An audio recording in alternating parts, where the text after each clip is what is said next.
Aujourd'hui, il y a des nouvelles intéressantes en provenance de Donetsk. Ici, les forces armées ukrainiennes ont détruit un immense dépôt central de munitions russes, rempli à ras-bord de missiles et de roquettes.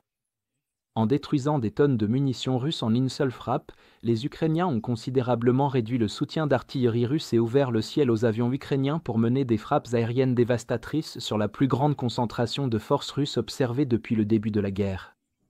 Le service de sécurité ukrainien, en coordination étroite avec d'autres unités, a profité des premières heures sombres du soir pour porter un coup dévastateur à un dépôt clé de munitions russes dans la ville de Kharkiv, près de Donetsk.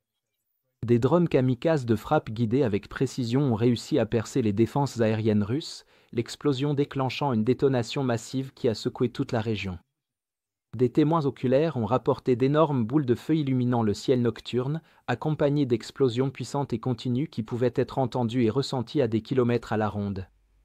D'après l'intensité, l'aspect et le bruit de ces explosions, le dépôt contenait probablement des milliers de tonnes de munitions pour des lance-roquettes multiples et des missiles solaires, tous soigneusement stockés pour l'offensive estivale imminente de la Russie. Ce coup massif survient à un moment critique, sapant considérablement les préparatifs russes pour leur vaste opération offensive prévue en direction de Pokrovsk. Les forces russes ont concentré environ 110 000 soldats sous le commandement de la 8e armée combinée, chargée de mener les assauts dans la zone allant de Velika Novosilka à Pokrovsk. Pour souligner l'importance stratégique de cette région, souvenez-vous que le commandant de la 8e armée combinée, Ruslan Goryashkin, a été tué il y a seulement une semaine par une frappe ciblée de missiles Storm Shadow. Il est évident que les petites victoires médiatiques et les séances photos dans la région de Dnipropetrovsk ne sont pas la raison d'être de ces plus de 110 000 soldats, Pokrovsk étant la cible principale de l'offensive estivale russe. Face à une telle concentration ennemie, les forces armées ukrainiennes sont confrontées à l'immense défi de neutraliser plus de 100 000 soldats russes en un temps très court. Par conséquent, l'Ukraine cherche une solution plus réalisable et se concentre stratégiquement sur le fait de saper les assauts russes avant même qu'ils ne commencent, les rendant incohérents, faibles et donc aussi gérables que possible. Cibler les dépôts centraux de munitions, comme celui de Kharkiv, perturbe de manière critique la chaîne logistique russe. Ces grands dépôts reçoivent généralement leur livraison de munitions par train, ce qui constitue une vulnérabilité cruciale.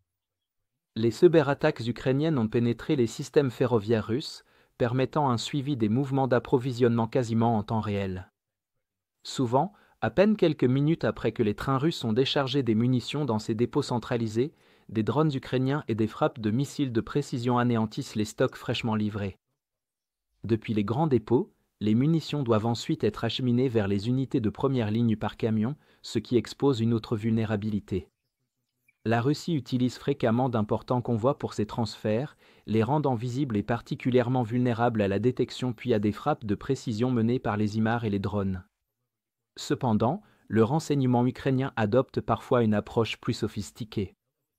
Les groupes de renseignement et de résistance laissent parfois passer les livraisons de munitions sans intervenir, suivant leur trajet jusqu'à des bases cachées plus importantes, ce qui permet d'identifier des cibles de grande valeur pour des frappes majeures qui détruisent une quantité bien plus importante de stock. La frappe récente sur Kharkiv a un impact profond sur les capacités de combat russes. Plus précisément, la destruction de munitions pour lance-roquettes multiples réduit considérablement le soutien d'artillerie disponible pour les assauts terrestres russes. Parallèlement, l'anéantissement de grandes réserves de missiles solaires affaiblit la défense aérienne russe, offrant ainsi à l'armée de l'air ukrainienne une plus grande liberté d'action pour ses avions et hélicoptères. Ces évolutions profitent directement aux défenseurs ukrainiens, réduisant considérablement les menaces et exposant l'infanterie et les unités mécanisées russes en progression, désormais privées d'un soutien suffisant en matière de feu et de défense aérienne. Globalement, alors que les forces russes se rassemblent en nombre record, déterminés à s'emparer enfin de la ville stratégique de Pokrovsk, les défenseurs ukrainiens doivent faire preuve d'une créativité exceptionnelle.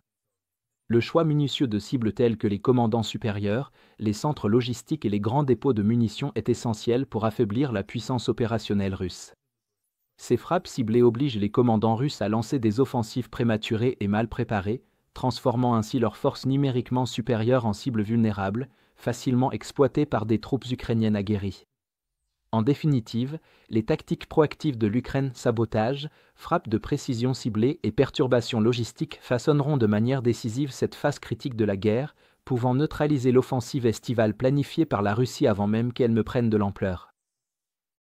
Si vous êtes contre l'invasion de l'Ukraine et que vous souhaitez soutenir le travail que je fais, pensez à vous abonner à notre site d'actualité indépendant. Vous y trouverez nos analyses stratégiques exclusives, des aperçus complets de tous les fronts et des vidéos d'analyse tactique régulières. En vous abonnant, vous montrerez non seulement votre soutien à cette chaîne, mais vous aiderez également à défendre le journalisme indépendant. Le lien vers notre site est dans la description.